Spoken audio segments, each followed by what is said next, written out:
Hey everybody, welcome to the channel. So today, a little bit of a different video. I'm actually out and about. As most of you already know, we have gotten barely any snow here this year compared to the last couple years living here. It's actually pretty crazy how much snow we have not gotten, and apparently that's everywhere too. So but what I'm doing is we have a few ideas of possibly moving the hunting blind and putting out starting a cabin build back here. But first, I've thought of an idea of a new spot for the hunting blind, and it's going to be in there. So I've started a small trail in here, but it's too narrow, so I got to start cutting and cleaning up an actual trail right through here. And I think in the center, in there, is probably where the blind's going to go. And some of the reasons for that is we've got all of this bush open, which connects ultimately to down there. All the deer like to come in from that back property. There's no houses or anything back in that property back there. Probably a couple thousand yards back in there, there's an old trailer, but they do not stay there during the winter, the cold months and stuff like that. The family boys will come in and do some hunting in hunting season, and they shoot towards this way, which kind of sucks. We just found that out this year. Our hunting blind area, yes, it's heartbreaking that I'm thinking about moving the blind and move that area, because it's been so awesome to me and to the wife and dad for hunting. But with dad's hunt, dad got a gut shot and the deer had taken off, and we had to chase that deer. We had to track it. By law, if you see blood, you have to track that animal. We started tracking, and the wife got a hold of the people that own the property behind us. They weren't the nicest people. They told us we were not allowed to track our animal on their property.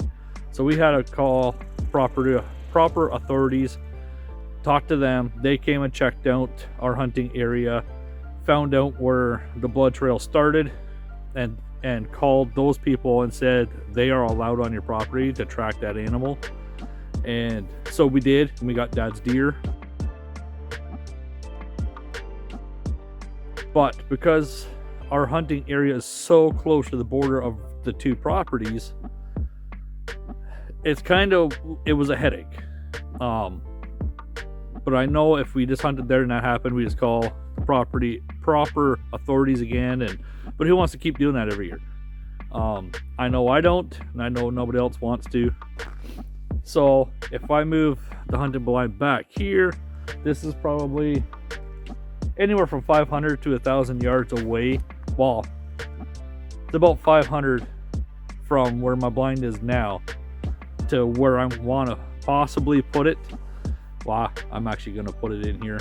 And then we could shoot down the center inside this piece of property. I will do some walk arounds so you can see what I'm talking about, what we have to clear, the work that's going to be involved. This is the current blind setup that we have now. Next photo is the possible new setup. But there's a nice opening in here. A lot of the deers do bed in here and have bedding areas. There's certain areas all around here that the deer come from other bushes and other trails into this area. So if I have the blind here right at the very edge at the end, and shoot down the center of it, it gives us opportunity to put little bait piles throughout the year or whatever, and feed and draw the animals in. And it's early enough this year, we haven't got a lot of snow. If I can get the blind back into here as quick as possible and kind of set up, then I can also take the bait pile we have and move it to where we want to. And then that will kind of slowly start changing this year. So when it comes to next year, hopefully they'll know where the bait will be, and it won't interrupt a lot of what we're going to do. I don't know, but if I do it now while we have good weather, not a lot of snow, and do it, maybe more beneficial to do it now than later. So that's my plan, and our ideas are possibly back in there. Actually, back in there is possibly a site for a small cabin. We have a wooden silo which is in very decent shape.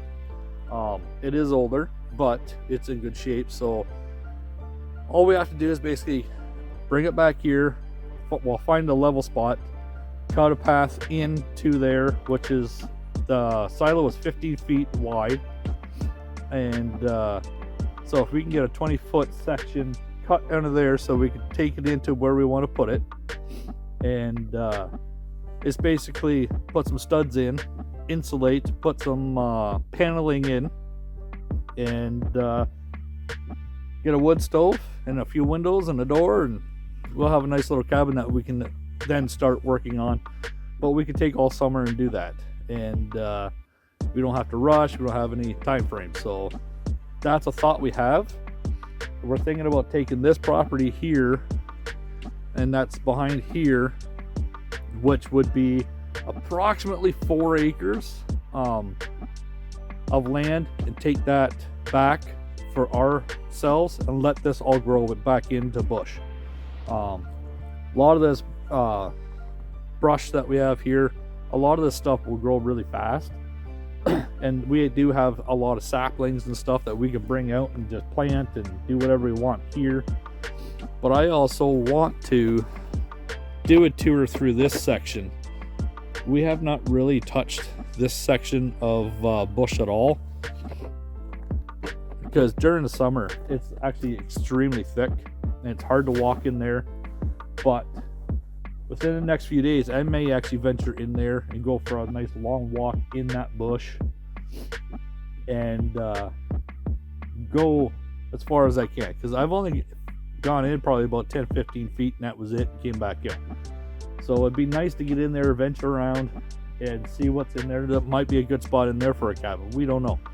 But I'd like to get a couple of trails in there for us to be able to go check out our property, because that's unmanned territory. We have never been in there, so we're looking at possibly getting in there and taking a look also. So temporarily, that's our plan, is the hunting blind here and cabin site over in there. So it's all up in the air. It's not 100%, but that's a generic idea we have. It suits the hunting, which is my idea, my thing. Well, wife's too, but it's my area. I want to do that, and she's thought about this area, so we both get what we want. So hey, happy wife, happy life. So that's the plan that I'm going to start working on, is cut a trail in here. It's just, I just have to open up just a few feet, and then see what I'm working with, and then measure the width of the cabin. I believe it's only 6 feet, so I have to go 8 feet wide to be able to drag the hunting blind into here.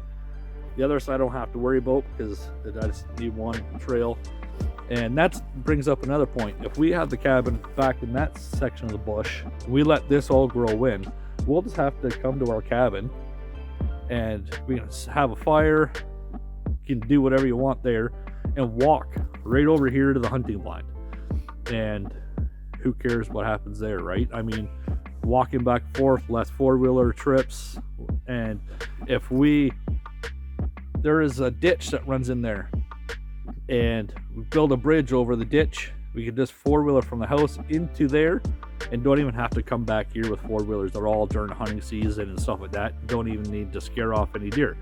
So it's got a lot of benefits. It's got more benefits than it does negatives. So we'll see what goes on. So stay tuned, and let's have some fun.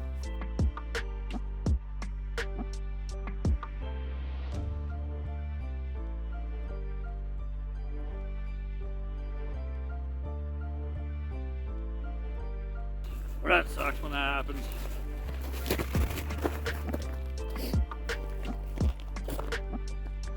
So there's the start of the trail coming into here, and this is inside the bush here. Trail's going to come right through here and out there. The out part I'm not all that worried about. I'm just going to quickly clean a little bit of that up.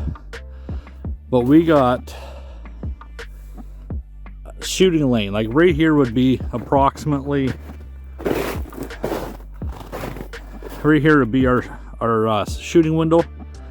So I got to clean all of this here out of here, and then I got to take a couple trees. Thankfully there's actually about 7-8 dead ones in there, dead standing trees, which is good because we'll use those for firewood, and take them out of here. And our shooting lane would be straight down here, probably about 50 yards. I don't want to get any further than that because of the wife and dad, but we can also move the bait pile up closer if we wanted to. It all depends, but within that range is what I'm looking for. On the other side of that bush there is the hazelnut trail. The deer come in and out of there, and my trail is way back there, and it goes way through there. My hunting blind is approximately, no, actually it's probably over there, probably about 500 yards or more. So just to give you an idea, there's the field. Let's see, look at all the dead standing trees in here. There's a lot of dead standing, a lot of firewood. I can cut down right here, buck it up, and leave it.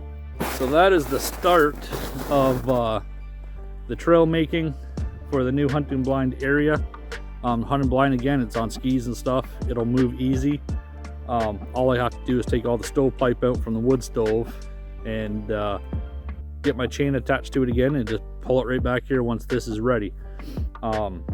This here is a low spot. I may have to get some bricks, and I might put the blind up probably about 2 feet up off the ground, and it still gives me enough room. If I want to add on to the back of it, I can still add on. There's no harm, no foul there. And our plans that what we wanted to do to the blind can still happen here. So happy with that. Happy. The chain came off. I actually got pretty lucky. The chain came off and wrapped around my leg, and didn't hurt me or nothing. It put a couple little tiny little cuts in my overalls, but that I need a new bar and chain on there. The bar got pinched in a tree, and ever since then the chain, every so often if I move it the wrong way, the chain comes off, and it's a little dangerous. So I won't use that again until I get a new chain and bar put on. Go back here and get some of these dead standing trees all out of here. My son has his own little saw that we allow him to use when we're with him, and he cuts branches off trees. He just has so much fun. So we're gonna come back here, and I can just let him go nuts cutting all these little branches, all these little trees, everything all out of here. So he can help me get this done because he wants another 24-hour challenge. So he'll put a little work in. It'll teach him. But yeah, I'm excited. This is a good start, and all I gotta really do is maybe come back here with the harrow or something and start cleaning the edge of this trail out. So I might go up to the house to do that, get the chainsaw and the fuel and that back up to the house, to the shop, put that away, and then you get the tires or the harrows or whatever, come back here and start dragging this trail and get it cleaned up a little bit, and go from there.